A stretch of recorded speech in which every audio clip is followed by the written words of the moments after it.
नमस्कार, स्वागत है आपका। मैं हूं आपके साथ करिश्मा राय तंवर और चलिए नजर डालते हैं खबरों पर। नए कृषि कानूनों को रद्द करने की मांग को लेकर धरने पर बैठे किसानों के आंदोलन को 1 महीना पूरा हो गया है। किसान ठीक 1 महीने पहले सिंगू बॉर्डर पर 26 नवंबर को जुटे थे और तब नवंबर की सर्दी इतनी नहीं चुभती थी जितनी कि आज 26 दिसंबर की सर्द हवा चुभती है।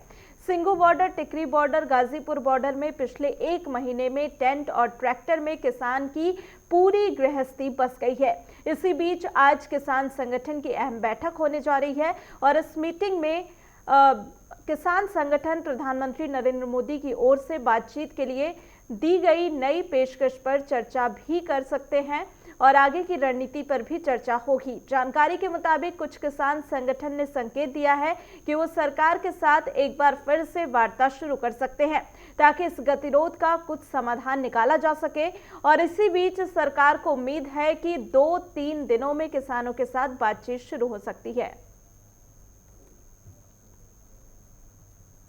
मध्य प्रदेश विधानसभा के 28 दिसंबर से शुरू होने जा रहे सत्र से पहले भोपाल कलेक्टर के एक आदेश ने सूबे की सियासत को गरमा दिया है।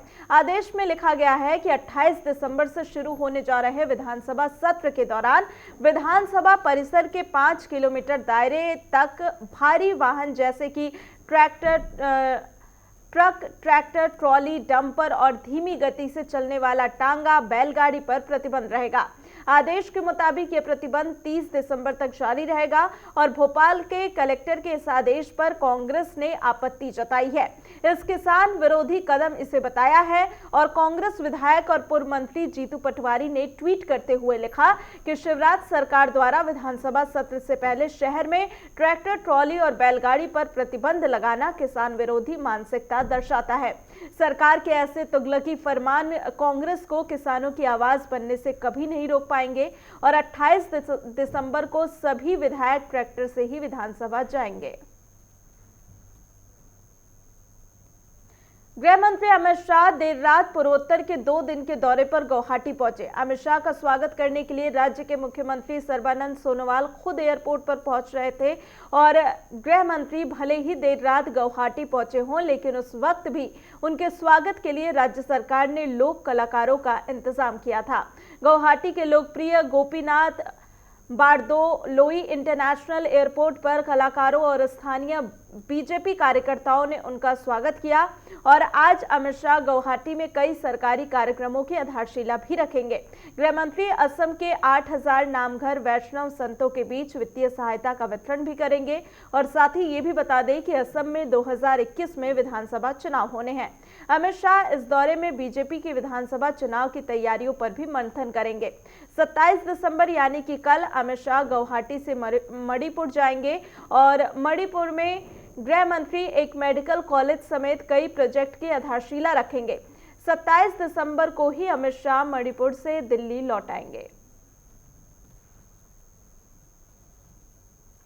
जम्मू कश्मीर में अब हर परिवार को सालाना 5 लाख रुपए तक का स्वास्थ्य बीमा कवर मिलेगा। प्रधानमंत्री नरेंद्र मोदी आज से जम्मू कश्मीर में स्वास्थ्य बीमा योजना की शुरुआत कर रहे हैं और देश में अपनी तरह की इस पहली योजना के लागू होने से प्रदेश के सभी 1.30 करोड़ नागरिकों को स्वास्थ्य बीमा योजना का लाभ मिलेगा। प्रधानमंत्री नरेंद्र मोदी ने वर्चुअल माध्यम से स्वास्थ्य बीमा योजना का शुभारंभ कर रहे हैं और इसके बाद पीएम मोदी ने लोगों को संबोधित भी किया। कार्यक्रम में एलजी मनोज सिन्हा और उनके सलाहकारों के अलावा मुख्य सचिव बीवीआर सुब्रमण्यम, सांसद जुगल किशोर शर्मा के अलावा प्रशासनिक सचिव और अन्य अधिकारियों ने भी हिस्सा लिया। बता दें कि जम्मू कश्मीर की आबादी करीब 1 करोड़ 30 लाख है और प्रधानमंत्री जन आरोग्य योजना के तहत जम्मू कश्मीर के 30 लाख लोग इससे कवर हुए हैं। इसके अलावा अन्य 1 करोड़ लोगों को सेहत स्वास्थ्य बीमा योजना के तहत कवर किया जाएगा और दोनों योजनाओं के लाभार्थियों को एक जैसी सुविधाएं और लाभ भी मिलेगा। कोरोना संक्रमण के मामले में भारत की स्थिति में पहले से सुधार हुआ है। देश में लगातार छठे दिन 25,000 से कम केसेस दर्ज किए गए और पिछले 24 घंटे में 22,273 नए संक्रमित मरीज मिले हैं। वहीं 251 लोग कोरोना से जिंदगी की जंग हार गए और अच्छी बात ये रही है कि बीते दिन 22,274 मरीज कोरोना से ठीक भी हुए। स्वास्थ्य मंत्रालय के ताजा आंकड़ों के अनुसार भारत में कोरोना के कुल मामले बढ़कर 1,01,69,000 हो गए और इनमें से अब तक 1,47,343 लोगों को अपनी जान गंवानी पड़ी।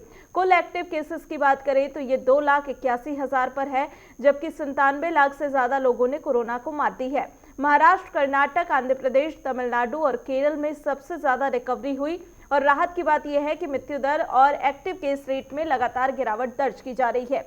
बता दें कि कोरोना संक्रमित की संख्या के हिसाब से अमेरिका के बाद भारत दुनिया में सबसे प्रभावित देश है। दिल्ली एनसीआर समेत पूरा उत्तर भारत इन दिनों कोहरे और बर्फीली हवाओं की चपेट में है। दिल्ली, पंजाब, हरियाणा, उत्तर प्रदेश, बिहार और राजस्थान जैसे राज्यों में सर्दी का सितम जारी है। आने वाले दिनों में देश के अधिकतर राज्यों में ठंड और ज्यादा बढ़ेगी और वहीं दिल्ली की वायु गुणवत्ता बहुत खराब श्रेणी में दर्ज की गई। कोहरे की वजह से विजिबिलिटी भी कम हो गई है, जिससे लोगों को वाहन चलाने में परेशानी का सामना करना पड़ रहा है और ठंड इसके साथ कोहरे के बीच राष्ट्रीय राजधानी में न्यूनतम तापमान 5 डिग्री सेल्सियस से कम दर्ज किया गया। वहीं हिमाचल प्रदेश में नए साल के आगाज से पहले बारिश और बर्फबारी होने की संभावना है। बता दें कि पश्चिमी विक्षोभ सक्रिय होने से 27 और 28 दिसंबर को प्रदेश में हिमपात और बारिश होने की संभावना जताई गई है। साथ ही मौसम विभाग ने अगले कुछ दिनों तक हल्की बारिश और बर्फबारी होने की आशंका जताई है। तो इसी के साथ फिलहाल के लिए इस बुलेटिन में इतना ही। तमाम खबरों के लिए आप बने रहिए हमारे साथ।